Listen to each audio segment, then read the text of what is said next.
자, 공사. 해양의 변화.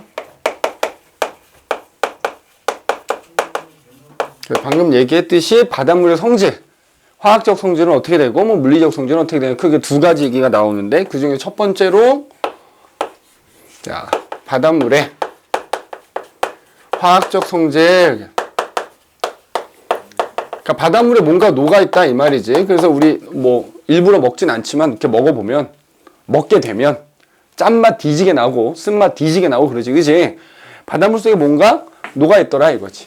자, 우리 바닷물 속에 녹아있는 성분들을 뭐라고 부르냐면 염류라고 부릅니다. 그지? 바닷물, 해수에 녹아있는 물질, 뭐 이렇게 얘기하는 들을 통틀어서 이제 염류다 이렇게 불러. 그럼 이제 여러 종류의 염류들이 들어있는데 그 중에서 가장 많이 들어있는 게 뭐야?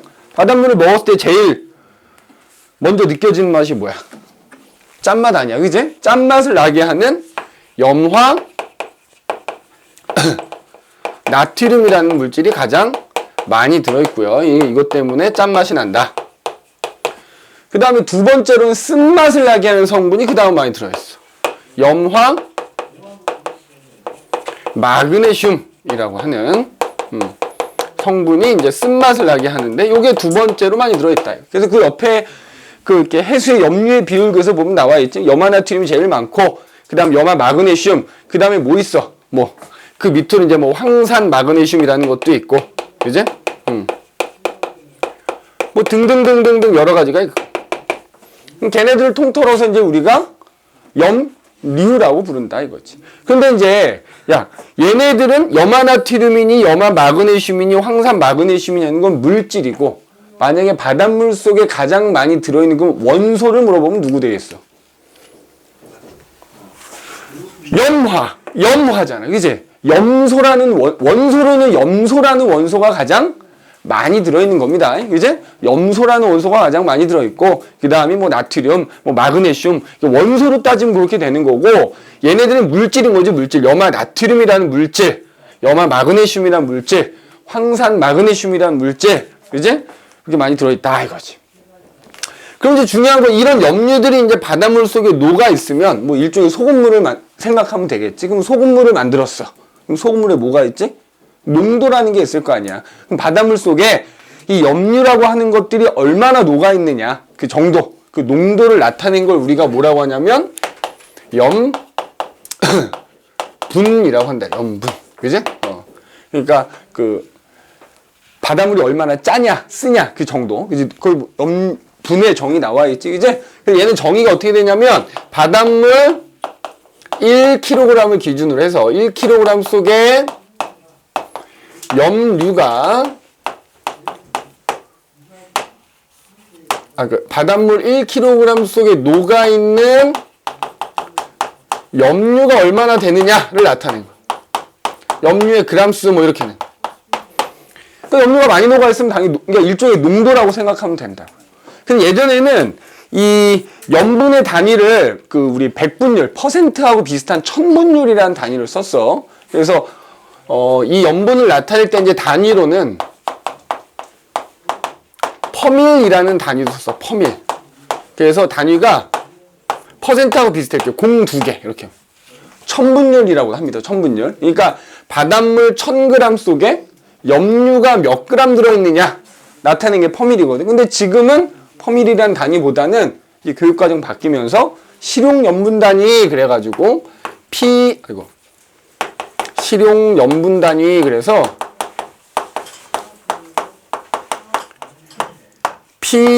PSU라는 단위를 씁니다. PSU라는 단위. 그러니까 이게 그냥 거의 같다라고 생각해도 돼. 같다라고 생각해도 됩니다. 그지? 그러니까 뭐 이거를 해수 1kg 속에 녹아있는 염류의 그람수니까 뭐 해수 1kg 분의 뭐 염류 그람수 한 다음에 곱하기 1000 해준 게 퍼밀이야. 천분율 그래가지고, 그지? 그러니까는 요거 1000g이니까 요거 하면 요거 나오지, 그지? 그때 단위는 이제 퍼밀을 쓴다는 것 뿐이고, 그냥 실용염분 단위랑 거의 똑같다 이렇게 생각하면 돼. 자, 그런데 이 염분이라는 게 말이야, 바다마다 다르다 이거지. 여러 가지 원인에 의해서 바다마다 그 염분 값들이 조금씩 다 다르더라. 염분은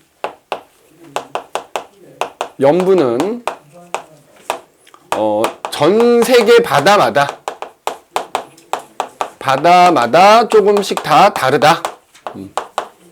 다르다. 여러 가지 원인에 의해서 다르다. 다만 이제 그거 평균 내면 그 평균 값은 얼마냐? 대략 35 PSU 뭐 이렇게 얘기해. 평균 염분 값은 35 PSU다 이렇게 얘기해. 바다마다 다르지만 더 높은 데가 있고 더 낮은 데가 있을 텐데 평균 내면. 그러면 35 PSU라는 얘기는 뭐라고? 바닷물 1kg 속에 이런 애들 다 합친 게 총 35g이 녹아있다는 얘기입니다.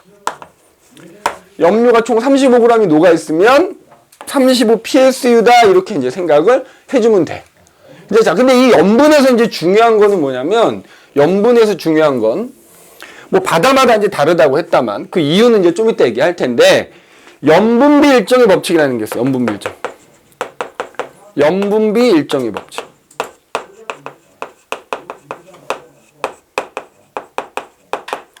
자, 여기서 염분이 일정하다는 게 아니라 염분 뭐가 일정하다고?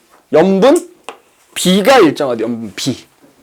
그러니까 전 세계 바다마다 염분은 다르지만 그 안에 들어있는 특정 염류의 비율은 어떻더라? 항상 일정하더라는 거야. 자, 염분은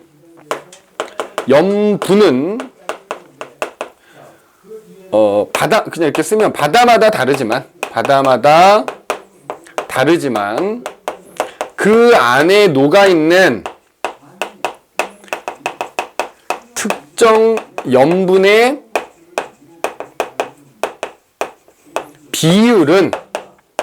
비율은 항상 어느 바다나 일정한 값을 갖다 이 말. 그러니까 예를 들자면 염료도 지금 여러 가지 애들이 있을 거 아니야. 제일 많은 게 염화 나트륨이라 그랬잖아. 그럼 니네 거기 지금 표에 나와 있지만 전 세계 바다 평균 염분이 지금 35 PSU라 그랬잖아. 그지? 35 PSU란 말이야. 이거 그냥 하얀색으로 쓸게. 평균 염분이 만약에 35 PSU야. 그러면 바닷물 1kg 속에 아까 썼지만 염류가 통틀어서 토탈 35g이 녹아있는 건데 그럼 거기 지금 그림에 나와 있잖아. 이 염류 35g 이거 다 합친 거거든? 그럼 그 중에서 염화나트륨이 몇 g인가 따져봤어. 거기 니네 지금 동그라미로 나와 있는 그 막대 그래프 같이 생긴 애가 그 평균 염분을 가지고 지금 따진 거란 말이야. 자, 그랬더니 얘 봐봐. 야, 35g 안에 염화나트륨이라는 염류는 몇 g이 들어있어? 27.21g이 들어있는 셈이다라고 지금 나와 있지? 맞니? 자, 그러면 봐봐. 전체 염류가 35g이 녹아있을 때 염화나트륨이 27.21g이면 이 염화나트륨이 차지하는 비율이 있을 거 아니야. 그거 얼마 나올까? 그거 어떻게 구하면 되겠어? 자, 봐봐. 전체 염류가 35g인데 그 중에 염화나트륨은 27.21g이지. 곱하기 100 하면 염화나트륨이 차지하는 비율이 나와. 그러면 이 비율이 대략적으로 얼마가 나오냐면 77.7%야. 염화나트륨. 염화나트륨이라는 염류가 차지하는 비율이 77.7%. 그럼 이거는 어느 바다에서나 염화나트륨이란 녀석이 차지하는 비율은 77.7%라고요. 알겠어? 그럼 자, 예를 들어볼게. 이 비율은 무조건 77.7이잖아. 그러면 만약에 염분이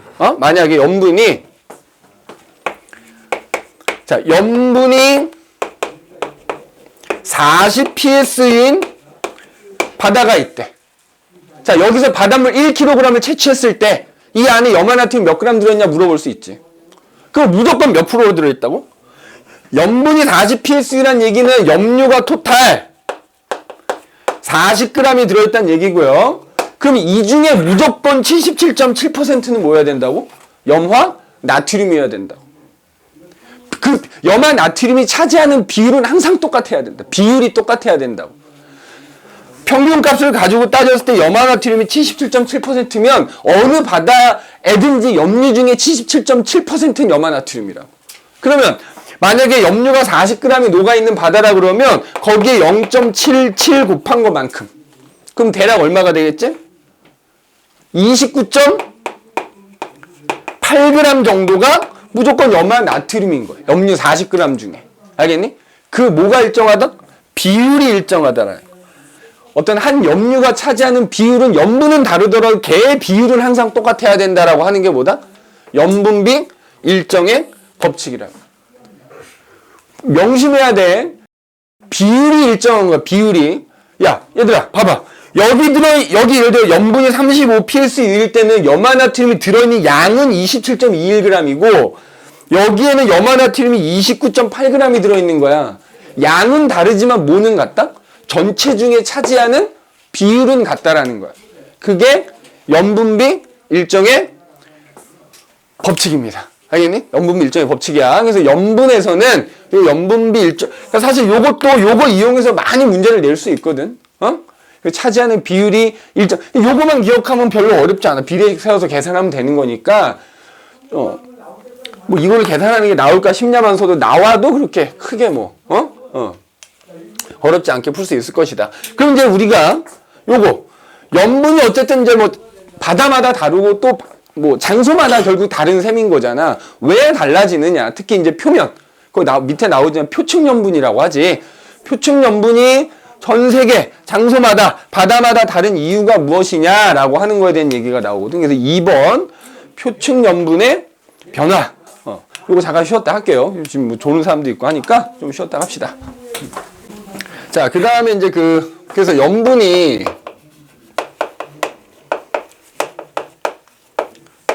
결국 장소마다 다르고, 바다마다 다르다. 그지? 그럼 왜 다르냐? 여러 가지 이유가 있어요. 그래서 장소마다, 뭐, 따지면 위도마다, 그지? 위도마다 뭐 지역에 따라서 이제 그 염분이 다 다른 여러 가지 원인이 있는데, 자, 여러 가지 원인이 있어.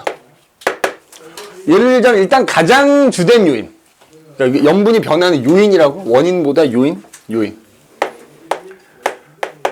여러 가지가 있는데 가장 주된 요인은 이 증발량하고 강수량하고 관계가 있어. 증발량과 강수량. 자, 그냥 단순하게 소금물 생각하라 그랬잖아. 소금물의 농도가 예를 들어 진해지려면, 자, 증발은 물이 줄어드는 거고 강수는 물이 늘어나는 거잖아. 우리 소금물 생각해봐. 소금물을 만드는데 여기서 물만 줄어들 거 아니야. 증발한다 그러면. 그지? 그러면 남아있는 소금물의 농도는 점점 높아지겠지? 맞지? 반대로 소금물에다 내가 물을 갖다가 부으면 소금물이 점점 묽어지니까 농도가 낮아질 거라고. 그래서 증발량, 강수량, 특히 증발량에서 강수량을 뺀 거, 요 값. 증발량에서 강수량을 뺀 값하고 염분이 굉장히 깊은 관계가 있어요. 요거. 증발량에서 강수량을 뺀 값하고. 또 하나는, 자, 빙하의 영향도 받는 거지. 예를 들어서 빙하가 어는 지역이 있을 것이고 혹은 빙하가 녹는 지역이 있을 거 아니야. 그지? 빙하의 결빙 여부. 결빙 또는 해빙. 이거에 따라서도 염분이 달라질 수 있어. 세 번째는 자, 강물이 흘러드느냐 그러니까 바닷물은 짠물인데 강물은 우리 담수라고 표현하지. 바닷물은 해수라고도 하지만 짜기 때문에 염수라는 표현을 쓰거든. 그 염수에다 담수를 막 갖다 부어, 정원아. 물을 갖다 부으니까 어때? 강물이 유입이 되느냐 되지 않느냐. 유입 여부. 뭐 그게 요런 것들에 의해서 이제 염분이 달라. 거기 보면 이제 나와 있을 거야. 강물의 유입, 해수가 빙하가 어느냐 녹느냐. 근데 그 중에서도 얘가 가장 큰 관계가 깊다 그랬잖아. 그지? 우리 위도별로 생각을 해볼까? 위도별로? 자, 예를 들어서 위도별로 우리 적도 지방이 있고요. 그 다음에 중위도 지방이 있고. 적도 지방하고 중위도 지방을 생각해봐. 적도 지방은 니네 그 통과에서 아마 대기대 순환 배웠을 텐데, 대기대 순환에 따르면 공기 상승하지. 그 다음에 지면에서는 공기가 모여들거든. 그래서 적도 수렴대라는 표현을 썼었어. 적도 수렴대. 그러면 적도 수렴되면 일종의 저기압 지역이란 말이에요. 적도 저압대라는 표현도 쓰거든. 그러면 얘네들은 어때? 비가 많이 온다고요. 그래서 오히려 비가 내리는 게 증발량보다 더 많아. 그러면 지금 얘기했던 증발량 빼기 강수량 값이 얼마가 나오겠냐? 증발량 빼기 강수량 값이 0보다 작은 값이 나오겠지. 맞지? 강수량이 더 많으니까. 반면에 자, 중위도 지방은 중위도 고압대라고도 표현해요. 고압대. 중위도 고압대. 고기압 지역이란 말이에요. 고기압 지역은 비가 잘 안 와. 그래서 왜 예전에 배웠는 기억이 났는지 모르겠다만 위도 30도 부근에 대부분의 사막들이 모여 있거든. 그러니까 이 중위도는 중위도 고압대 라고 부르기 때문에 비가 잘 안 온다고. 즉 강수량보다는 증발량이 훨씬 더 많은 지역이라고. 그러다 보니까 얘네들 같은 경우, 이 지역 같은 경우에는 증발량 빼기 강수량 값이 0보다 큰 값이 나타나겠지. 그래서 거기 지금 그래프 하나 나와 있는데 위도별로 자 이렇게 해놓고 여기가 0이야. 여기 세로축이 증발량 빼기 강수량 값이야. 그 다음에 이 가로축이 위도야. 위도 0도. 그 다음에 여기 위도 뭐 한 30도. 자, 그럼 생각을 해봐. 여기가 이제 뭐 북반구고 여기가 남반구라고 하자고. 그럼 여기가 이제 남극이 되고 여기는 북극이 되겠지. 여기가 이제 가로축이 위도니까. 지금 증발량 빼기 강수량 값을 이걸 그래프로 그리는 거야. 적도 지방의 그 값이 어떻다고? 0보다 작다고요. 0보다 작다고. 그 다음에 위도 30도 부근은 중위도 고압되기 때문에 증발량 빼기 강수량 값이 0보다 큰 값이 나타난다. 그래서 거기 지금 그래프를 보면은 뭐 대략적으로 이런 식으로 돼 있지 않니? 이렇게? 맞지? 지금 그래프가 내 정확하게 그리진 않았지만 증발량 빼기 강수량 값이 요와 같은 형태로 그려진다. 그래프가. 맞아? 그 다음에 그 위도별로 염분을 조사를 해본 거야. 자, 위도별로 염분을 조사해봤더니 뭐야? 거의 뭐 여기 이제 좀 이렇게 높아지네. 그지? 40도 넘어가면 이렇게 높아지지? 이거 왜 높아질까? 왜 높아질까? 뭐 그거 상관없어. 그냥 그래프 모양이 이렇게 비슷하게 그려져 지금. 그 무슨 얘기냐? 증발량 빼기 강수량 그래프를 이렇게 그려보니까, 그리고 위도별로 염분을 조사해서 그래프를 그려보니까 그 염분 그래프하고 이 증발량에서 강수량 뺀 그래프가 거의 일치하더라. 그 얘기는 표층 염분에 가장 영향을 많이 주는 게 결국 뭐다? 증발량하고 강수량이 가장 큰 영향을 주더라. 그거랑 거의 비슷한 경향을 따르더라 라는 얘기는 염분 변화에는 얘네가 가장 큰 영향을 준다라는 거야. 그지? 그 다음에 두 번째로 그래서 지금 보면 봐. 위도별로 적도는 염분이 어떤 거다? 좀 낮은 거고요. 중위도 지방은 상대적으로 염분이 조금 높은 거지. 그지? 그 다음에 사실 극지방은 또 얘랑도 관계가 있지. 예를 들어서 자, 빙하가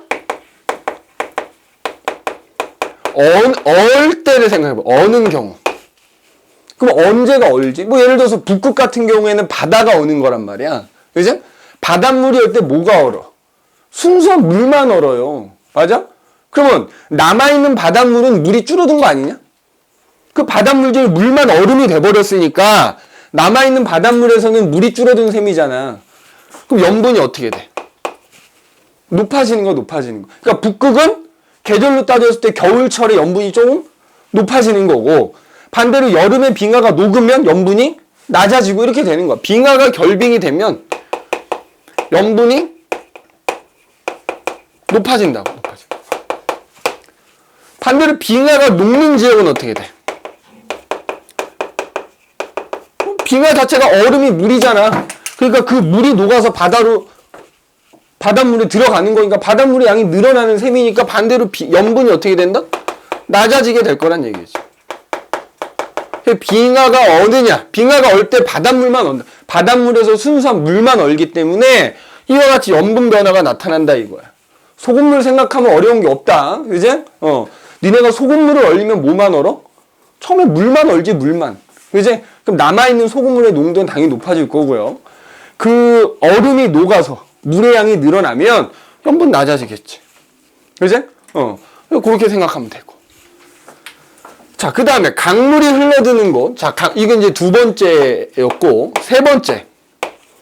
강물이 유입되는 곳과 되는 곳과 그렇지 않은 곳. 그 유입 여부 갖고 얘기를 해볼게. 자, 예를 들어 우리나라에서 말이야. 우리나라가 이렇게 있어. 그지? 그럼 우리나라는 우리나라 지형 특징이 어떻게 되지? 동쪽에 태백산맥이 있어가지고 동고서저야. 그래서 이 태백산맥에서 발원한 강물들이 대부분 어디로 흘러들어가? 서해나 남해로 흘러들어가거든? 동해바다 쪽으로 흘러들어가는 강은 거의 없단 말이야. 따라서 서해바다하고 동해바다를 비교하면 어디가 염분이 더 높다? 서해하고 동해를 비교하면 어떻게 돼? 어디가 더 높은 거야? 동해가 높아야 되지. 서해바다에다 강물 갖다 들이붓는 거 아니야, 지금. 그지? 그럼 이유는 뭐라고 쓰면 되겠니? 대부분의 강물이 어디로 유입된다? 대부분의 강물이 서해로 유입되기 때문이다. 서해로 유입되기 때문에. 그지? 이유를 쓰자, 그럼. 그 다음에, 같은 서해 바다에서도 연안이라고 하지, 연안. 육지하고 가까운 지역하고 좀 먼 바다를 비교하면, 연안하고 먼 바다를 비교하면, 어디가 염분이 더 높을까? 야, 강물이 직접적으로 쏟아 들어오는 곳인 육지하고 가까운 쪽일 거 아니야. 거기엔 강물이 막 들어오고 있는 거잖아. 상대적으로 먼 바다는 그 영향을 좀 덜 받는 거잖아. 그러니까 먼 바다가 가까운 바다보다는 염분이 더 높아요. 그러니까 이게 우리나라 주변에 있는 바다인데 왜 서해보다 동해가 높고 같은 서해에서도 연안보다는 먼 바다가 염분이 더 높으냐? 다 이 강물이 유입되느냐 유입되지 않느냐, 강물의 영향을 받느냐 안 받느냐에 따라서 염분이 다른 거라고요. 자, 여담으로 그러면 우리나라 서해, 남해, 동해가 있지. 염분 어디가 가장 높을까? 사실 남해로도 이제 바다가 좀 흘러 들어가지. 뭐 대표적인 강이 낙동강 같은 거 있잖아. 낙동강, 뭐 영산강 뭐 이런 거 있단 말이야. 그지? 영산강 맞나? 그러면은 동해가 제일 높지 않겠냐라고 생각할 수 있는데 남해가 제일 높아요. 그 이유는 뭐냐면 남해바다 밑으로는 쿠로시오 해류라고 하는 해류가 흘러가는데 이 해류가 난류야. 따뜻한 난류이다 보니까 염분이 굉장히 높아요. 아예 염분이 높은 애가 흘러가고 있기 때문에 염분이 제일 높아. 그래서 우리나라에서 염분이 가장 높은 곳은 남해바다입니다. 남해바다. 그지? 남해바다가 가장 높은 건 염분이 높은 쿠로시오 해류 때문인 거고, 서해하고 동해를 비교했을 때 동해가 염분이 높은 건 바로 이 강물의 유입 여부하고 관계가 있다 이 말이지. 그지? 그래서 뭐 그 정도. 그지? 그렇게 보시면 되겠다 이거지. 그래서 이런 여러 가지 원인에 의해서 염분이 바다마다 다를 수 있고요. 근데 거기 그림 보면은 그 파란 색깔로 이제 세계지도 그려져 있고 파란 색깔 바다로 돼 있는데 거기 막 숫자도 써져 있지. 그 그래프가 뭐냐면 등 염분선입니다. 등 염분선. 알겠어? 염분이 같은 지역을 연결한 선을 등 염분선이라고 합니다. 이것도 보는 거 어렵지 않다. 자, 예를 들자면 여기 우리나라 주변이 안 나와 있으니까 이건 나중에 설명하도록 하고요. 이거 문제 풀 때 나오면 설명할게. 그래서 염분이 이렇게 변할 수 있다라는 거 기억해 두시면 되겠다. 자, 그 다음에 넘겨보시면 이번에는 용존기체 얘기해요. 용존기체. 자, 근데 염분이 장소마다 다르다는 거. 자, 그 다음에 뭐에 따라서도 참 다를까? 염분. 이거 하나 더 적어놓을까? 염분이 뭐에 따라서도 달라진다? 계절에 따라서도 염분이 변할 수 있지, 그지? 특히 우리나라 같은 경우에 왜? 비가 언제 많이 오지, 우리나라는? 여름에 비가 많이 오거든. 그러니까 예를 들어서 우리나라 같은 경우에 같은 바다야. 같은 동해라고 한다 그러면 같은 동해 바다에서 여름하고 겨울 비교하면 여름하고 겨울 비교하면 언제가 염분이 더 높을까? 그렇지. 우리나라는 비가 대부분 여름에 오기 때문에 여름에는 물을 갖다 쏟아 붓잖아, 바다에다가. 그러니까 따지면 겨울이 더. 그러니까 결국 이것도 무슨 차이야? 강수량 차이야, 강수량 차이. 그치? 그래서 계절에 따라서도 염분이 달라질 수 있다라는 것도 같이 기억을 해 두셔야 됩니다. 자, 그 다음 페이지 보시면 3번 용존기체라는 게 나옵니다. 용존기체. 자, 용존. 자, 얘는 말 그대로 뭘까? 물속에, 바닷물 속에 녹아있는 기체란 뜻이야. 이제, 그래서 우리 보통 왜 많이 들어봤지? 용존 산소 들어봤고. 맞지? 그 다음에 또 용존 이산화탄소라는 게 또 있을 것이고. 근데 거기 보면은 해수의 표면을 통해 바닷물 속으로 용해되어 들어온 뭐 산소라든지 이산화탄소라든지 질소와 같은 그냥 기체들을 통틀어서 용존 기체라고 부른다 이거지. 자, 그러면 기체가 바닷물 속에 녹아있는 거니까 니네가 뭘 알아야 되지? 자, 기체가 이 바닷물 속에 얼마나 잘 녹을 수 있을까? 세 글자로 용해도라고 하지. 그지? 기체의 용해도. 이거 중학교 때 배운 거야. 자, 일반적으로 어떤 기체가 액체에 녹으려면, 잘 녹으려면 어떻게 해야 되지? 우리 사이다 생각하면 되지. 사이다에는 탄산가스라는 기체가 녹아있는 거잖아. 언제가 더 맛있니? 탄산가스가 많이 녹아있어야 먹었을 때 톡 쏘는 맛이 강하고 맛있는 거잖아. 청량감도 나고. 미지근한 사이다가 더 톡 쏘니, 시원한 사이다가 톡 쏘니, 온도가 낮아야 된다는 얘기지. 즉, 그러면 지금 우린 바닷물 속에 녹아있는 기체니까 수온이 어떨수록, 수온이 낮을수록, 응? 수온이 낮아야 돼. 그 다음에 니네 기체 용해도 생각하면 된다니까? 뭐가 똑같아야 되지? 니네 사이다, 콜라 뚜껑 따는 순간 치 하고 어떻게 돼? 녹아있던 애가 싹 빠져나가 버리는 거. 용해도가 줄어들어가지고 압력이 높아야 됩니다. 즉 어떨수록? 수압이 뭐 할수록? 높을수록. 그럼 거기에 이제 또 하나 우리 방금 뭐 배웠어? 염분 배웠지? 염분이 어때야 된다? 염분이 낮아야 된다 이거야. 수온이 낮고 수압이 높고 염분이 낮을수록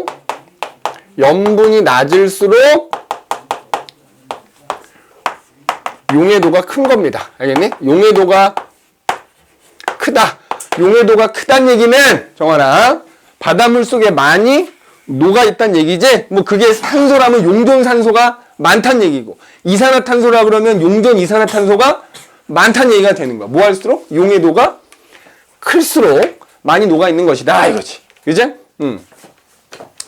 그래서 뭐 거기 뭐 여러 가지 이유들이 나와 있지, 그지?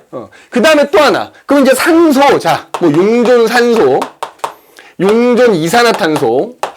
뭐 크게 요 두 가지 얘기를 주로 할 텐데. 누가 더 잘 녹아? 누가 더 잘 녹아? 이산화탄소가 산소보다는 같은 조건에서는 조금 더 잘 녹습니다. 그죠? 잘 녹습니다. 그래서 산소보다 거기 동그라미 2번에 나와 있지. 산소보다 물에 잘 녹고 그 다음에 수온 변화에 따른 용해도 변화도 어떻다? 더 크다. 그지? 수온 변화에 따른 용해도 변화도 이산화탄소가 크고 그 다음에 그냥 기본적인 용해도도 이산화탄소가 산소보다는 크고 이렇게 된다 이 말이야. 그지? 자, 그래서 거기 4번 보면 이제 용존기체 종류가 나오네. 용존기체 종류.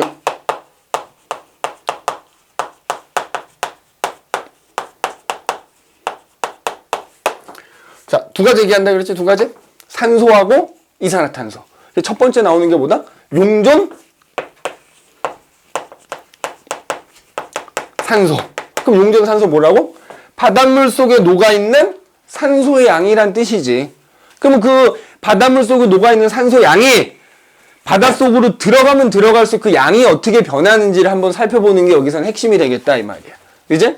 자, 그 거기 보면 이제 뭐 이런 용존 바닷물 속에 산소가 녹아있는 이유는 크게 두 가지란 얘기지. 대기 중에 있는 산소가 직접 바닷물에 녹던가 아니면 바닷속에 살고 있는 생물들이 광합성을 한 결과 내뿜은 산소가 바닷물에 녹아있던가 크게 이제 두 가지란 얘기인 거지. 그래서 그 밑에 특히 이제 이 중에서도 수심에 따라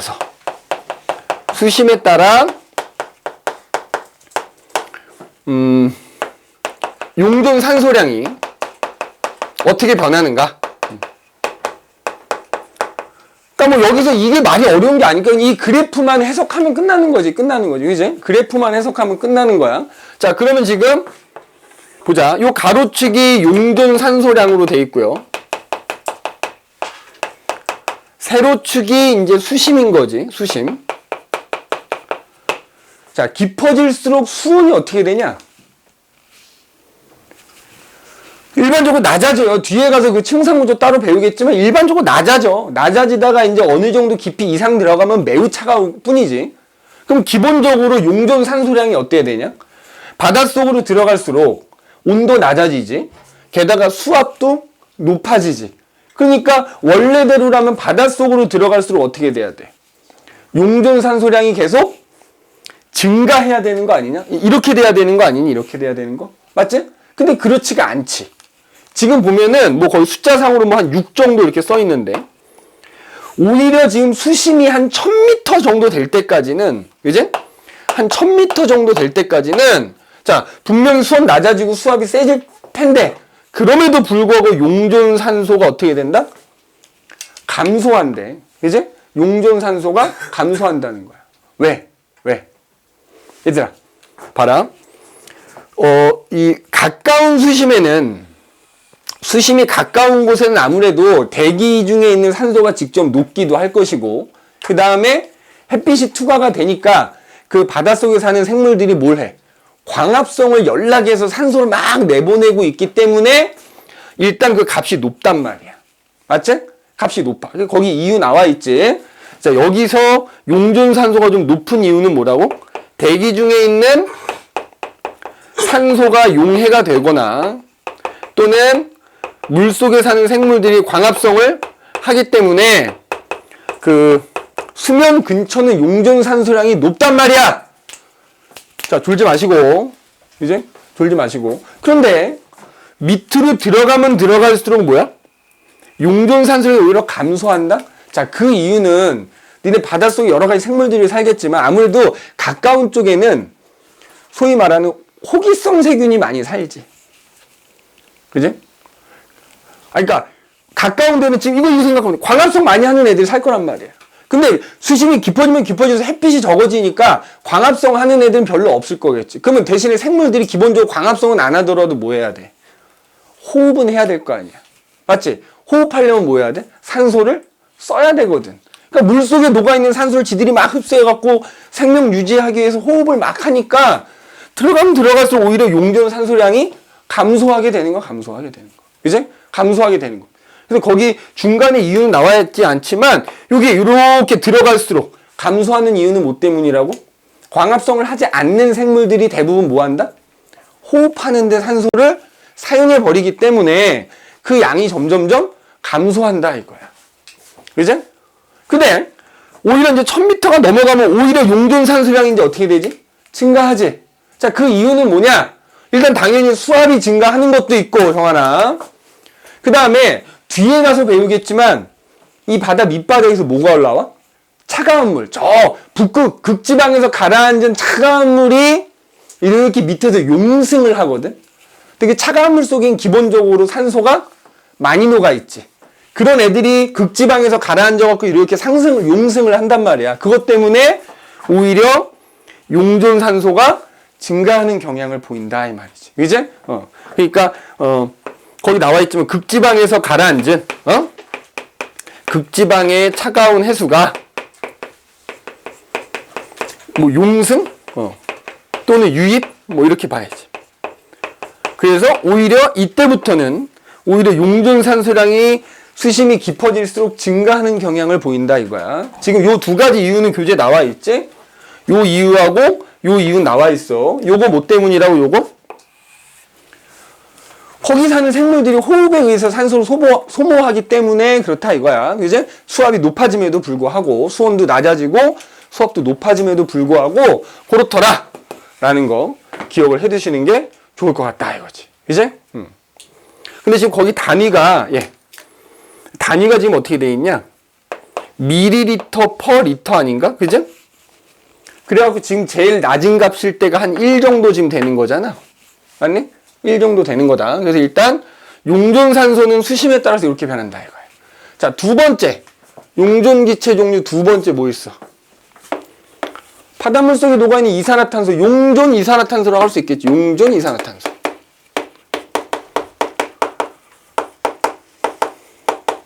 자, 일단 기본적으로 아까 얘기했지. 산소보다는 잘 녹는다 그랬어. 그지? 산소보다는 조금 잘 녹는다. 일단 이산화탄소 니네 물에 녹으면 어떻게 되지? 뭐 대기 중에 있는 이산화탄소가 예를 들어서 녹아. 물에 녹아. 그럼 뭐가 돼? 물 분자하고 만나가지고 탄산수소 이온이라고도 하고요. 혹은 중탄산염이라고 하는 성분이 이제 바뀌게 되겠지. 그지? 거기 나와 있어. 바닷물에 녹아들게 되면 중탄산염 이온이라는 형태로 주로 존재를 하게 된다. 그지? 그럼 얘도 마찬가지로 수심에 따라서 수심에 따른 용존 이산화탄소량의 변화. 그래프만 해석하면 되는 끝이라 그랬잖아. 맞지? 자, 마찬가지로 여기는 용존 이산화탄소량이라고 하고요. 여기는 수심이라고 합시다. 자, 얘랑은 좀 반대인 거지. 봐라. 얘는 표면 가까이에는 산소가 풍부했지. 왜? 뭐 대기 중에는 산소가 녹는 것도 있고 실제로 이제 광합성을 연락이 해대고 있을 거야. 그건 얘네들이 광합성을 연락이 하면 반비례해서 이산화탄소는 어때? 광합성하려면 이산화탄소를 겁나게 써야 될 거 아니야. 그러니까 뭐 산소랑 비교하자면 용존 이산화탄소는 굉장히 적지. 그 표면 가까이에 녹아있는 이산화탄소 양은 굉장히 적은 편이다 이거야. 맞지? 근데 얘는 지금 보면 어떻게 돼 있어? 이런 식으로 수심이 깊어질수록 증가하는 경향을 보이네. 그지? 증가하는 경향을 보여. 그 이유는 뭐겠어? 이거 생각해봐. 여기서 산소 왜 감소했다 그랬어? 광합성은 안 하고 호흡만 연락해대니까 산소가 줄잖아. 그러면 호흡 연락이 해대면 이산화탄소 연락 생기는 거 아니냐? 게다가 들어갈수록 모두 높아져. 수온도 낮아지고 수압도 높아지니까 수심이 깊어질수록 오히려 이산화탄소, 수심 가까이, 표면 가까이에선 이산화탄소가 녹아있는 양이 굉장히 적지만 오히려 수심이 깊어질수록 이산화탄소가 증가하는 경향을 보인다 이거지. 이제? 그래서 거기 보면 이산화탄소가 광합성에 이용되기 때문에 이 표면은 광합성에 이용되다 보니까 그 양이 굉장히 적다. 그지? 그러다 보니까 그 양이 굉장히 적은 거고, 그 이제 들어가면 들어갈수록 반대로 이제 뭐야? 광합성은 줄어들고 호흡이 많아질 거고 대신에, 그지? 그리고 그 다음에 수온 낮아지고 수압이 증가하니까 오히려 계속 용존 이산화탄소량은 점차 증가하는 경향을 보인다. 이 정도만 봐두시면 되겠지. 맞지? 그 다음에 아까 그 위에서 그런 얘기 했었어. 뭐 수온 변화에 따른 용해도 변화가 더 크다. 그지? 그럼 거기 지금 봐봐. 얘 지금 단위가 똑같이 봐라. 똑같이 밀리리터당 리터야. 물론 이 이산화탄소량이 적다고 했지만 산소보다 적다는 얘기는 아니지. 거기 지금 표면에 대충 얼마야? 여기 한 90 정도 돼. 봐봐. 얘는 6인데 얘는 90이야. 아까 얘기했지. 누가 더 잘 녹아서? 이산화탄소가 산소보다 물에 더 잘 녹기 때문에 그 절대적인 값이 일단 더 많고요. 그지? 그 다음에 똑같이 지금 1000m를 내려갔을 때 대략적으로 지금 얼마가 돼 있지? 한 1000m 내려간다고 치면 얘 거기 98에서 한 102 정도 사이 되거든. 그러면 똑같이 표면에서 1000m 수심 내려가면 수온 변화는 똑같은 거 아니냐? 맞잖아. 근데 산소는 그 변화량이 얼마? 한 5 정도 되는 거잖아. 얘는 변화량이 얼마 정도 돼? 한 10 이상 되는 거지. 그러니까 그 수온 변화에 따른 용해도 변화도 더 크게 나타난다 라는 얘기도 이 그래프 보고 이해할 수 있어야 된다. 정훈아, 졸지 마시고 열심히 필기하세요. 손이 놀면 졸리는 겁니다. 무슨 말 이해했니?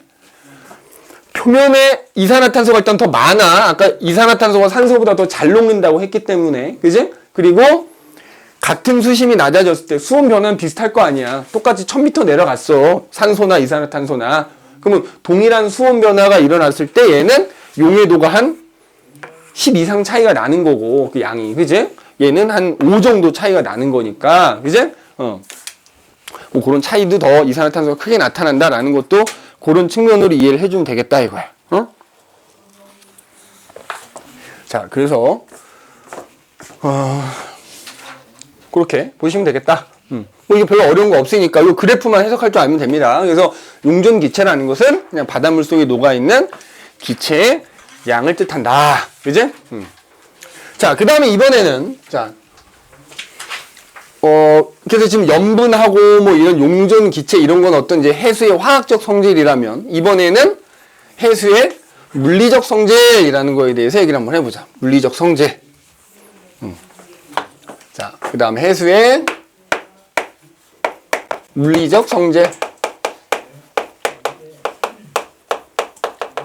그러니까 아까는 뭐 일종의 농도니까, 그지? 우리 화학 시간에 보통 농도 많이 배우고, 그 다음에 용해도라는 것도 보통 화학에서 다루는 거니까, 이제 해수의 화학적 성질이 이제 그런 용해도나, 그 다음에 그런 뭐 또 농도에 관한 얘기라면, 여기서는 온도라든지, 아니면 어떤 밀도라든지, 요런 거. 그래서 이렇게 해서 해수의 물리적 성질이다, 이렇게 얘기합니다.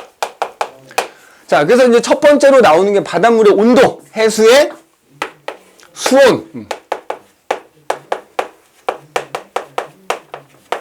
특히 바닷물 표면, 그지? 표층이라고 하지, 표층. 표층수온이라고 하지. 표층수온. 자, 일단 얕은 바다, 그 수심 얕은. 뭐의 영향, 이게 뭐에 따라 달라진다? 이건 무조건 태양에너지 양에 비례하는 거지.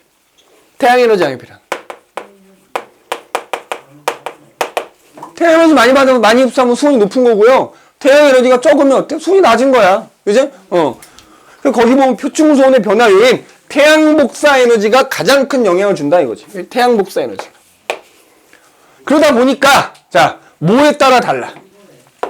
야, 위도에 따라 다르겠지. 적도냐, 극지방이냐에 따라 해서 표면에서 받는 태양 복사 에너지 자체가 다를 거 아니야. 그리고 같은 위도라 하더라도 어때?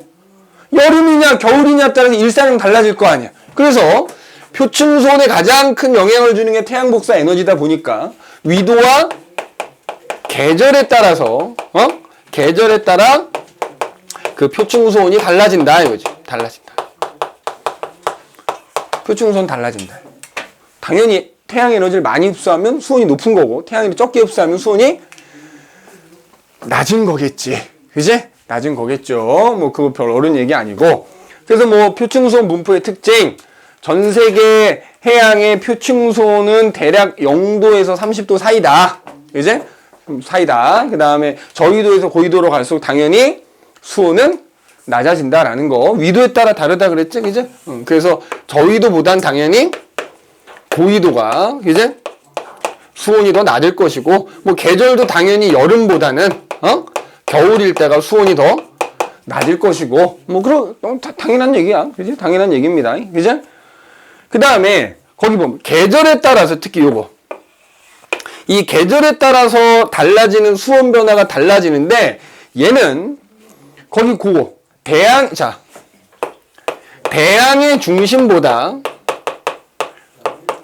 중심보다는 그 뭐라 그래야 돼? 대륙 연안?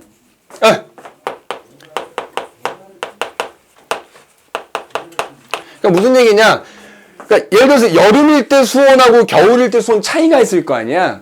그 차이 정도가 바다 중심인 경우하고 대륙 근처인 경우에 누가 더 크다? 대륙이 더 크게 나타난다. 왜냐하면 대양의 중심이라면 바다 한가운데잖아. 바다 물이잖아. 기본적으로 물은 뭐가 커? 비열이 크단 말이야. 그러니까 여름에 따뜻하고 겨울에 차갑긴 한데 여름에 햇빛을 많이 받아도 많이 안 뜨겁고요. 겨울에 햇빛을 적게 받아도 많이 안 식어. 그러니까 이 온도 차이가 어때? 계절에 따른, 그러니까 여기다 이렇게 써줄까? 계절에 따른 수온 차이? 이렇게 수온 차이. 바다 한가운데는 당연히 그 물이 비열이 크다 보니까 온도 차이가 그렇게 크지 않다고. 여름과 겨울의 온도 차이가 크지 않단 말이야. 근데 대륙의 영향을 받는 곳은 어때? 대륙은 땅덩어리, 돌덩어리 아니야, 돌덩어리. 물보다는 비율이 작으니까 여름에 햇빛 많이 받을 때 확 뜨거워지고요. 겨울에 햇빛 좀 적게 받을 때 확 식어버리니까 여름과 겨울의 그 수온 차이가 굉장히 커진다 이 말이야. 지금 거기 나와 있잖아. 이제 대륙은 해양보다 비열이 작아서 계절에 따른 온도 변화가 더 크다. 그지? 이렇게.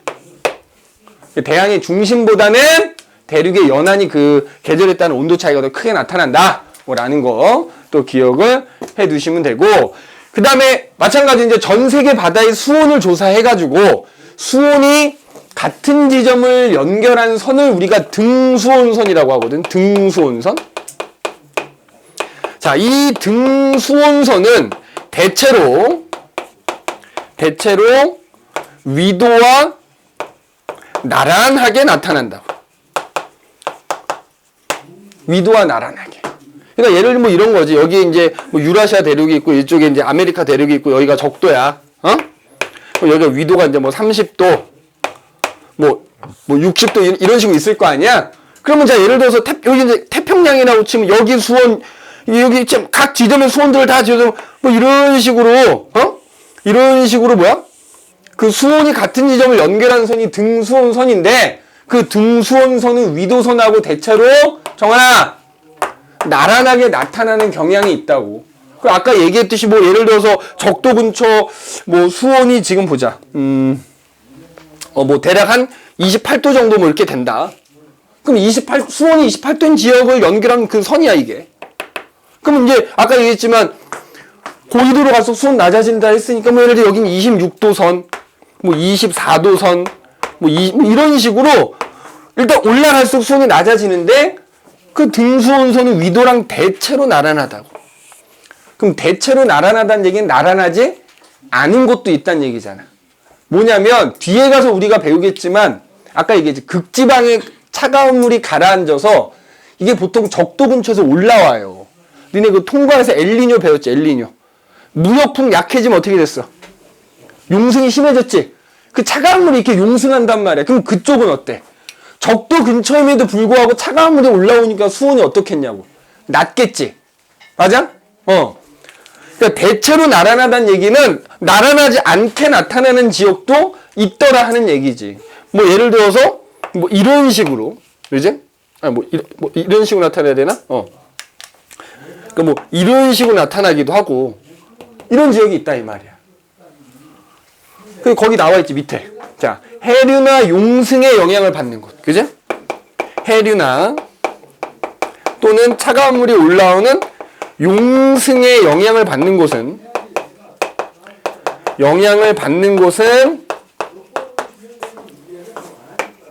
그 등수온선이 나란하지 않다고요. 위도선과 나란하지 않게 나타나는 경향이 있다 이거야. 그지? 맞니? 자, 그 다음에, 자, 해봐봐. 졸지 말고 지금 앞뒤로 전염됐냐? 턱! 괴지 말고. 그다음 니네 뒤에 가서 이제 그 해수의 순환 또 얘기할 텐데, 이것도 통과 때 나온 거거든? 예를 들어서, 잘 보세요. 이쪽에, 자, 여기 적도가 있고, 여기 적도야. 여기가 유라시아 대륙이 있고, 여기가 남아메리카, 북아메리카 대륙, 여기가 가운데가 태평양이라고 하자고. 그럼 니네 태평양 바다에서 이게 위도별로 쪼갰을 때, 응?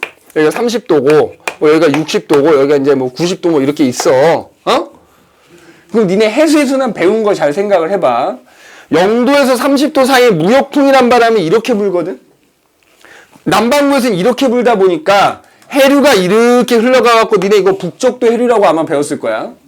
여기는 남쪽도 해류라고 배웠어. 근데 그 해류가 가다가 여기 있는 대륙에 부딪혀서 어떻게 된다고? 얘가 이렇게 타고 올라간다고. 이렇게 올라간다고요. 각각. 올라가다가 위도 30도가 넘어가면 편서풍이란 바람의 영향 때문에 얘가 이렇게 흘러. 응?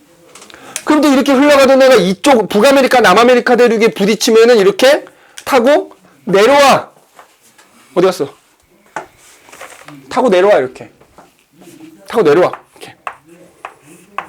그래서 북반구만 기준으로 얘기하자면 이걸 아열대 순환이라 불러가지고 이제 뭐 시계방향 순환이다 이렇게 배웠었단 말이야. 그럼 이때 태평양도 그렇고 대서양도 똑같아.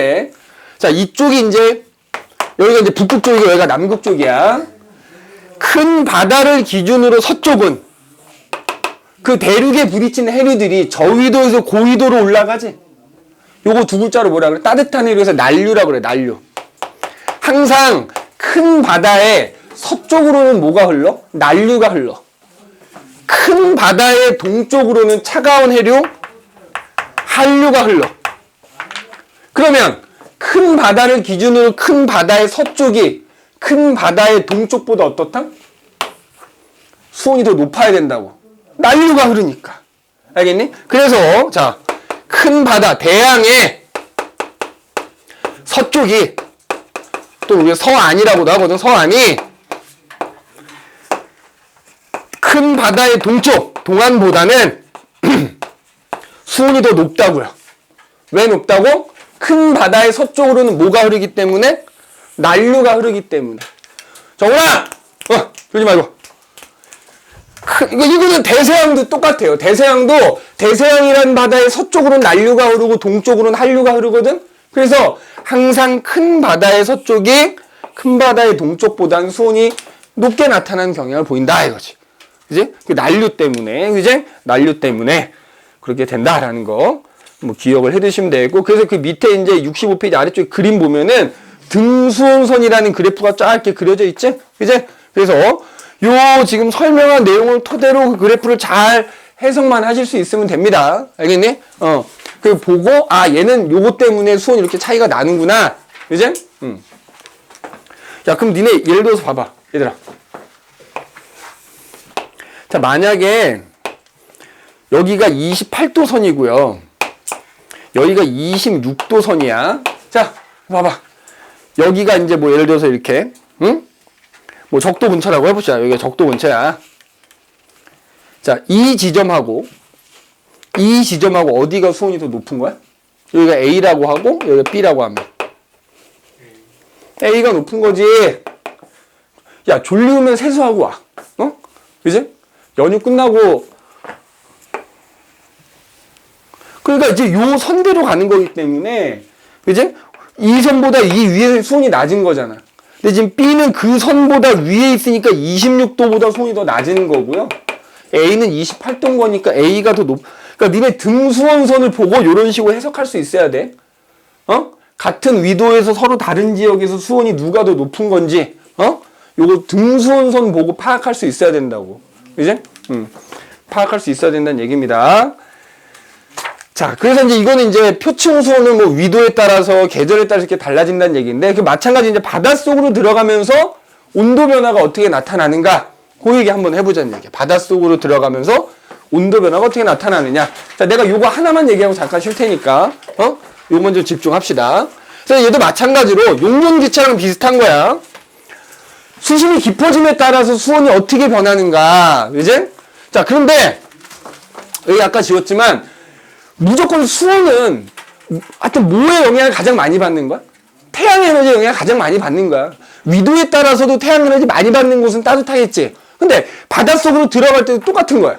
니네 바닷속으로 들어가면 들어가서 햇빛이 어떻게 돼? 점점점 약해지고 적어질 거 아니야. 그래서 어느 정도 이상 깊이 들어가면 아예 햇빛이 도달 안 할 거 아니야. 그러면 깊이 들어가면 들어갈수록 햇빛이 점점점 적어지니까 수온이 점점점 어때야 돼? 낮아져야 된다고요. 낮아져야. 똑같아. 자, 그래서 이번에는 수심에 따른 수온의 연직 변화 뭐 이렇게 나오지.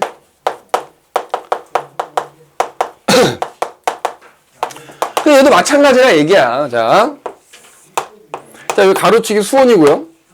세로축이 수심이야. 그럼 예를 들어 표면에서는 뭐 평균적인 수온이 있겠지, 그지? 맞아? 그러면 깊어지면 깊어질수록 햇빛이 점점 적게 도달하니까 수온이 어떻게 돼야 돼? 들어가면 들어가 점점 내려가야 된다고요. 그러다가 수심이 어느 정도 이상 되면 아예 햇빛이 도달하지 않는 곳이 올 거야. 그럼 그 밑으로는 어때? 햇빛하고는 이제 전혀 상관이 없는 거야. 그냥 햇빛과 상관없이 어때? 늘 차가운 거지. 그러니까 햇빛이 도달하지 않는 곳으로까지 내려가면 그 밑으로는 어차피 햇빛의 영향을 받지 않으니까 그냥 깊이에 상관없이 다 차가워. 그러면 원래대로라면 온도 변화가 이렇게 나타나야 되는 거야. 자, 그런데 이 위로는 뭐가 불죠? 무역풍이니 편서풍이니 바람이, 지속적인 바람이 불잖아. 그럼 바람 때문에 그 표면에 있는 바닷물이 일정 부분 어떻게 돼? 바람의 영향을 받는 깊이까지는 그 바닷물들이 섞여버려. 섞이다 보니까 온도가 어떻게 돼? 일정한 거야, 일정한 거야, 이렇게. 온도가 결국 깊이 들어가면서 수온 변화를 측정을 해보면 이렇게 세 개의 층으로 나뉘어지는 거 우리가 확인할 수 있다고. 세 개의 층으로 이렇게. 그죠? 자, 그래서 여기 첫 번째 층. 방금 얘기했죠. 원래대로라면 온도, 수온이 내려가야 되는데 수온이 일정 깊이까지는 일정하다 그랬지? 그 이유가 뭐 때문이라고? 바람에 의해서 섞이기 때문에. 그래서 요 층을 뭐라 부르냐면 혼합층이라 불러. 혼합층. 자, 그 다음에 깊어질수록 수온이 점점점 낮아지는 층. 이 두 번째 층을 수온 약층이라고 부르고요. 그 다음에 그 밑으로는 어차피 깊이에 상관없어. 어차피 햇빛이 도달하지 않기 때문에 여기나 여기나 수온이 매우 낮으면서 다 깊이에 상관없이 수온이 똑같은 층. 여기를 심해층이라고 하는 거야. 이런 건 우리가 층상 구조라고 하지. 그래서 이 바닷물도 깊이에 따라서 크게 세 개 층으로 나뉘어지는구나. 이런 건 나중에 틀리면 복습 안 해서 틀린 이런 핑계도 못 대기 어려운 것도 아니잖아. 자, 혼합층이 왜 혼합층이라고? 뭐에 의해서? 바람에 의해서 혼합되다 보니까, 바람에 의해 혼합이 돼서 수온이 일정한 층이다. 혼합층이라 한다 이거야. 눈 뜨고 열심히 필기하세요. 필기하십시오. 자, 그 다음에 두 번째 수온 약층은 뭐다? 이제 깊이 들어갈수록 햇빛의 양이 점점 적어지기 때문에, 햇빛이 적게 도달하기 때문에 수온이 점점 낮아지는, 그지? 깊어질수록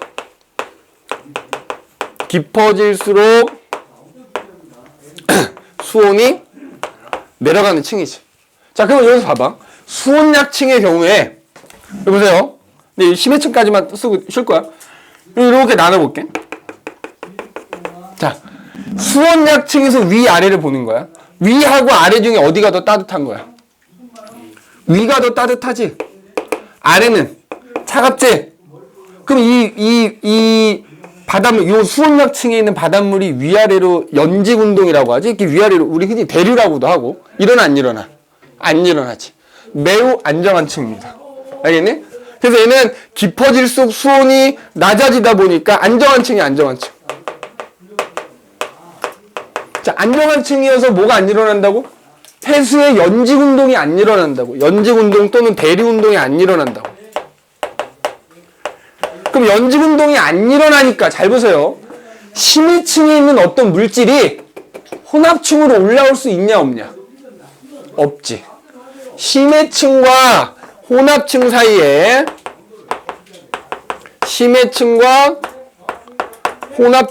물질 교환을 차단합니다. 심해층과 혼합층 사이에 물질 교환을 차단한다. 이렇게. 물질 교환 차단한다라는 거 꼭 기억하시고. 알겠니? 자, 그 다음에 심해층은 뭐라고? 어차피 이제 햇빛이 도달하지 않는 층이지? 그래서 뭐에 상관없이, 깊이에 상관없이, 수심에 관계없이 수온이 매우 낮고 일정한 층이다. 매우 낮고 일정한 층을 우리가 뭐라고 한다? 심해층이라고 한다. 자, 그럼 잠깐 쉬었다가 뭐 할 거냐? 근데 이게 위도마다 조금씩 또 차이가 난단 말이야. 왜냐면 뭐 바람의 영향도 좀 있고요. 위도에 따라서 아예 표면 수온이 또 다르잖아. 그거 위도별 차이는 좀 잠깐 쉬었다가 얘기를 하도록 합시다. 자, 그 다음에 그래서 이제 아까 일반적으로는 이렇게 되는데 요게 위도에 따라서는 조금 차이가 난다 그랬어요. 위도에 따라서. 자, 위도에 따라서는 어떻게 차이가 나느냐? 자, 예를 들어서 지금 요 하얀색으로 그린 게 만약에 적도지방에서 이제 바닷속으로 들어가면서 수온을 측정한 거라고 해보자고. 이게 적도지방이라고 해볼게. 그러면 중위도 지방은 어떻게 되느냐? 일단 이제 아까도 얘기했지만 저위도에서 고위도로 갈수록 표층 수온은 점점 낮아진다 그랬지. 일단 중위도는 적도보다는 표층 수온이 낮을 거야. 그런데 중위도 지역이 뭐 물론 이제 편서풍이나 바람이 불기도 하지만 바람의 세기가 더 세. 그럼 바람의 세기가 세면 어떻게 되겠냐? 더 깊은 곳까지 바닷물이 섞이니까 이 혼합층이라는 층이 더 두꺼워지지. 더 두꺼워지는 거야. 그리고 이렇게 되는 거지. 그지? 그러니까 중위도 지방은, 자, 그지? 중위도 지방은 적도 지방에 비해서 뭐가? 표면수, 자, 중위도는 여기다 쓸게. 적도보다는 표층소는 더 낮고, 표층소는 더 낮지만, 오히려 바람의 세기가 더 세서, 혼합층이 발달한다, 이렇게. 혼합층 발달하는 거예요. 그 다음에 극지방은 어떻게 될까? 일단 극지방은 졸라 춥지. 맞아? 그러다 보니까 얘는 어떻게 되냐면, 그냥 이거야. 극지방은. 즉, 극지방은 뭐란 얘기야? 표층부터 깊은 곳까지 온도 차이가 없다는 얘기. 그러니까 층상 구조가 나타난다, 안 나타난다? 안 나타난다는 얘기입니다. 극지방은 그냥 그 바다 전체가 뭐야? 전체가 심해층이야, 전체가 심해층인 셈이다. 그래서 수심에 따른 수온 변화 없다. 수심에 따른 수온 변화가 없다 이거죠. 없다 이거. 수심에 따른 수온 변화가 없는 거야. 그래서 니네 그 원양어선 타고 이제 나도 극한 직업인가 이런 TV 프로그램에서 본 것 같아. 원양어선을 타고 남극 근처에서 이게 고기를 잡는 사람들이 있어. 배도 엄청 크겠지 막. 그지 막 어마어마하게 큰 웬만한 파도. 근데 그 남극 지방은 파도가 한 30, 기본 30m 친대.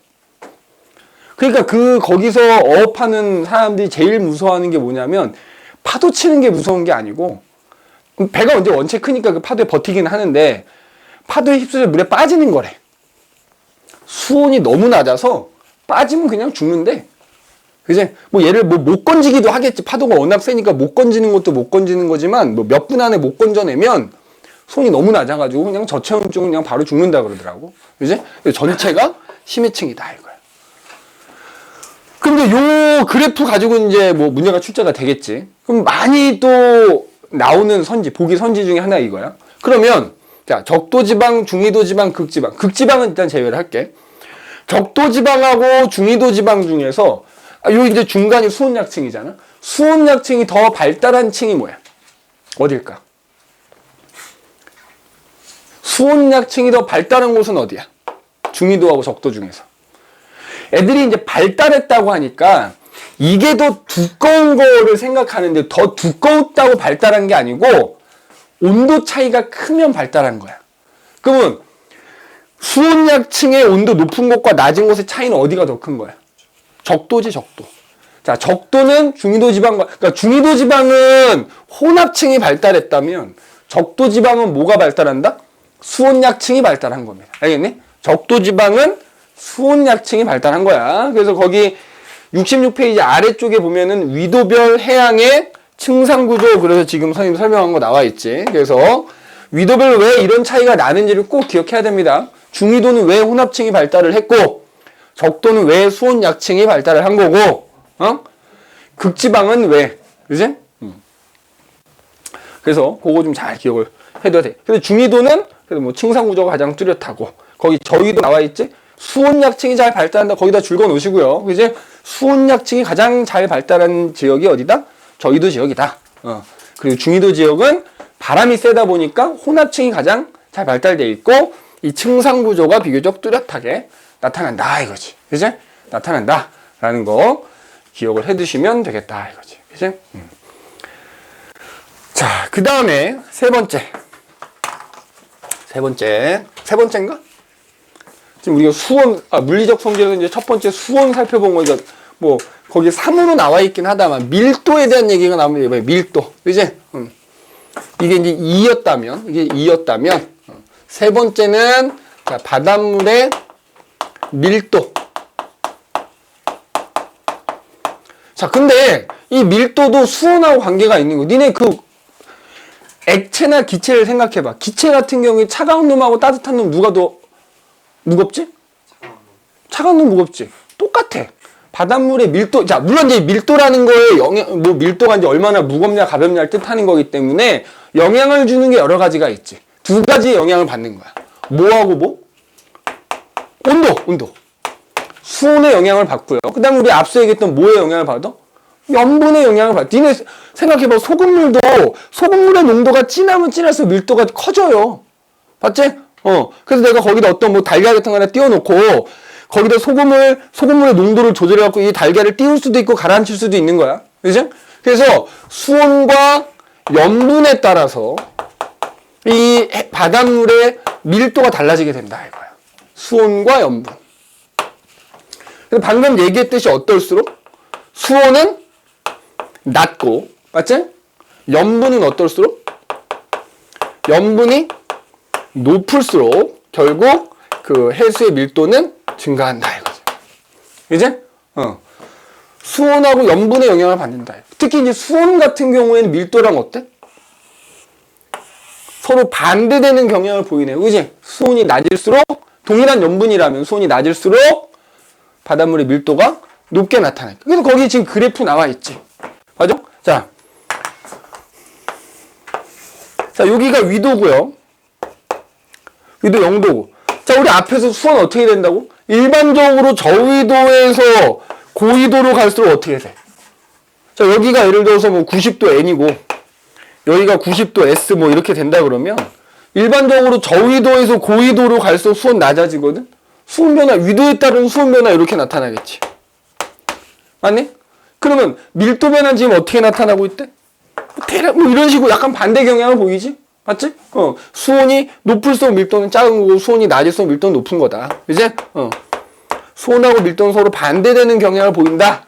이렇게 기억을 해두시면 되겠다. 그제? 위도에 따라서는 이렇게 되는 거야. 위도에 따라서. 자, 위도에 따라서도 수온이 변하지만 뭐에 따라서도 수온이 변해?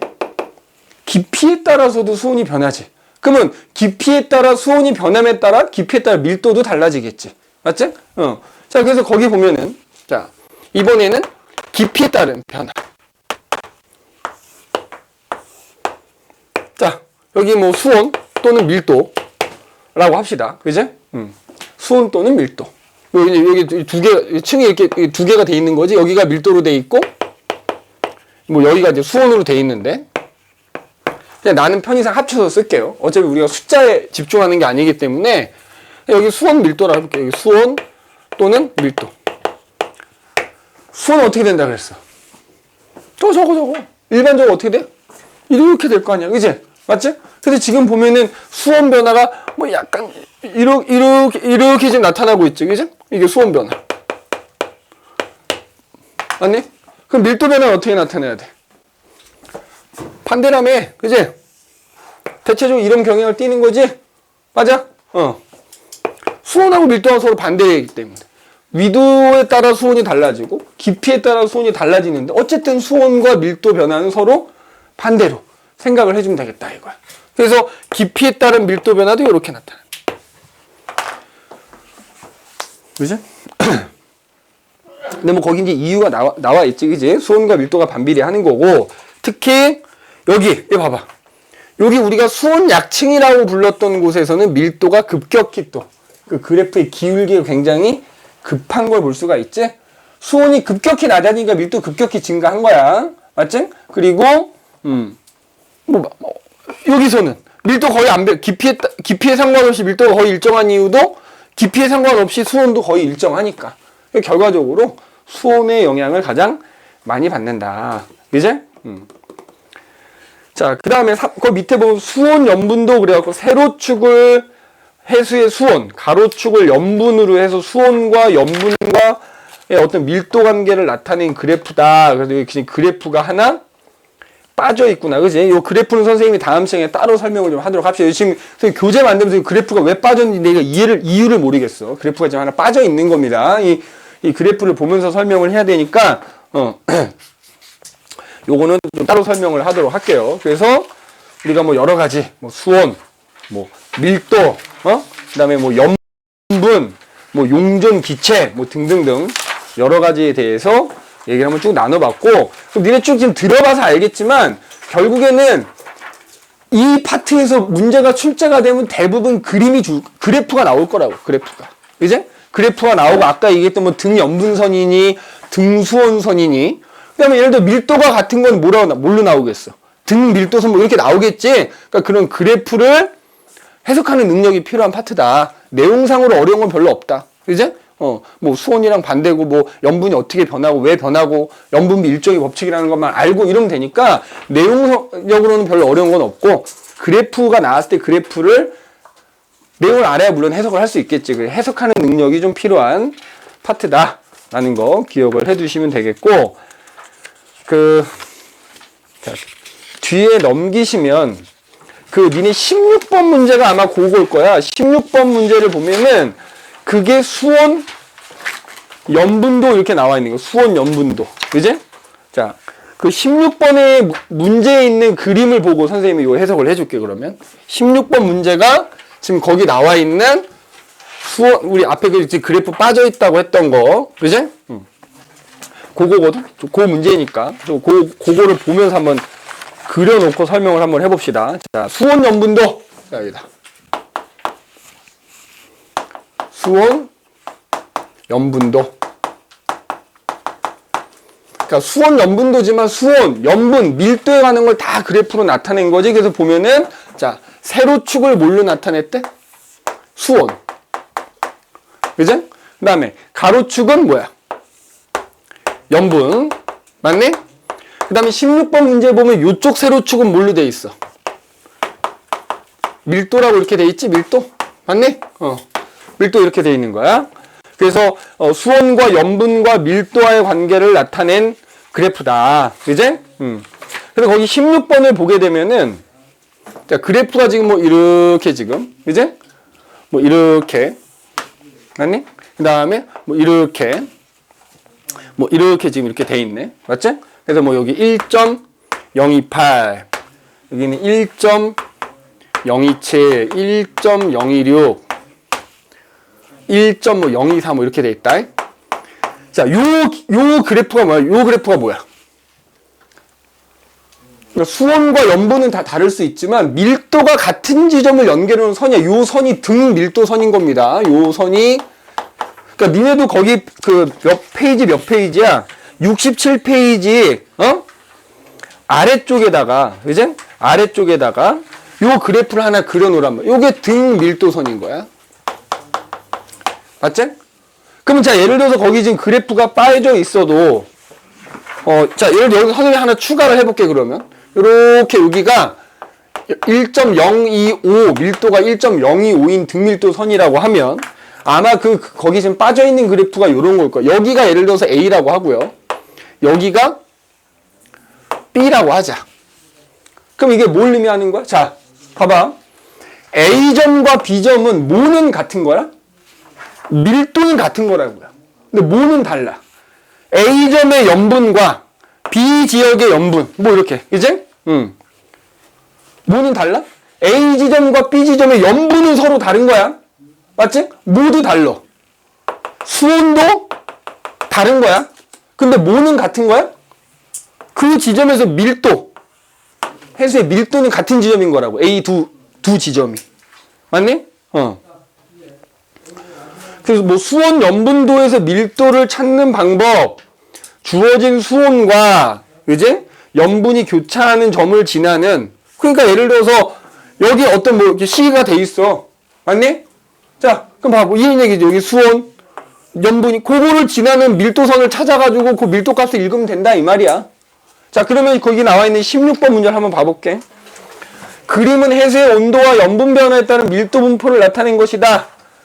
염분이 작아지면, 자, 지금 이쪽으로 가면 염분 커지는 거고, 일로 가면 수온 커지는 거고, 일로 가면은 지금, 일로 가면 밀도가 작아지는 거거든? 이 그래프를 봐봐. 염분이 작아지면, 밀도가 커지냐? 지금 이 그래프를 보자면, 자, 염분이 여기일 때는 밀도가 여기잖아. 여긴. 그러니까 염분이 작아질수록 밀도는 오히려 작아지는 경향을 보이는 거잖아요. 그지? 그럼 거기 보기 기억에서 염분이 작아지면 밀도가 커진다 이러면 안 되는 거라고. 맞니? 근데 그래프 해석하는 능력이 중요하다 그랬잖아, 여기는. 여기 써있잖아. 여기가 1.028선이고 여기가 1.027선이란 말이야. 그럼 그게 여기 염분하고 만나는, 염분축하고 만나는 값을 해석하면 되는 거 아니야. 일로 가면 염분이 낮아지는 건데, 염분이 낮아질수록, 밀도도 더 낮아지는구나, 라고 확인할 수 있다고요. 맞아? 그 다음에, 수온이 높아지면 밀도가 작아지냐? 자, 수온이 높아져요. 보세요. 여기 몇 도선이야? 얼마 선? 1.026선이고, 1.02, 니네 수온이 아까 그러니까, 우리가 수온하고 밀도하고 관계하고, 염분하고 밀도하고 관계 여기 합쳐놓은 거라고 생각하면 돼. 이거가 아니더라도, 수온이 그러면은 높아지면 어떻게 돼야 돼? 밀도는 작아지잖아. 지금, 작아지잖아. 그지? 그럼 니은은 맞는 말인 거고. 자, 밀도가 같은 경우, 자, 봐봐. 밀도가 같은 경우라고 했으면, 이 등밀도선이라는 거 아무거나 하나 보면 되는 거야. 아무거나 하나. 예를 들어 요걸 본다고 치자고. 그러면 수온이 높으면 어떻게? 자, 요 등밀도선에서 여기가 여기보다는 어때? 수온이 높은 거 아니냐? 수온이 높으면 수온이 낮은 놈보다. 그럼 낮은 놈은 염분이 요거란 얘기야. 수온이 높은 놈은 염분이 이거란 얘기지. 그럼 밀도가 같을 때는 수온이 높은 놈이 염분이 높다 이 얘기지. 그러면 수온이 높으면 염분은 작다가 틀린 말이 되는 거죠. 맞네? 그냥 요거 그래프 그대로만 해석할 수 있으면 돼. 알겠니? 이거 뭐라고 한다고? 수온, 염분도, 뭐, TS도 라고도 한다라는 거. 그래서 수온, 염분, 밀도와의 관계를 한꺼번에 나타낸 그래프다. 그래서 이거는 사실 중학교 때도 나오는 거거든. 중학교, 물론 이제 너희 좀 오래됐다고 얘기하겠지. 중학교 1학년 때 배우는 거니까. 감히 예상하자면 이건 시험에 꼭 나온다고 봐야 됩니다. 알겠니? 이거는 꼭 나온다고 봐야 됩니다. 수온, 염분도 이 그래프 해석하는 거 잘 기억을 좀 해 두셔야 됩니다. 알겠니? 그러면 그거 말고는 저기 24번도 지금 그거랑 비슷한 문제인 겁니다. 24번 문제도 지금 선생님이 얘기해줬던 16번 문제랑 동일한 거야, 동일한 거. 알겠지? 요거 꼭 풀어올 수 있도록 하시고, 25번까지는 자 숙제로 하는 걸로 하고, 자 다음 시간에 오늘 좀 일찍 맞춰주도록 할게요. 다음 시간에 오면 우리 5강 대기와 해수의 순환인데, 자 이것도 니네 통과 때 어느 정도 했던 내용입니다. 뒤에 뭐만 좀 보면 되냐면 그 심층 순환이라는 것만 조금 자세히 보면 되니까 나머지는 복습한다 생각하시고 심층 순환 부분만 좀 신경 쓰도록 합시다. 오늘 여기까지 할게요.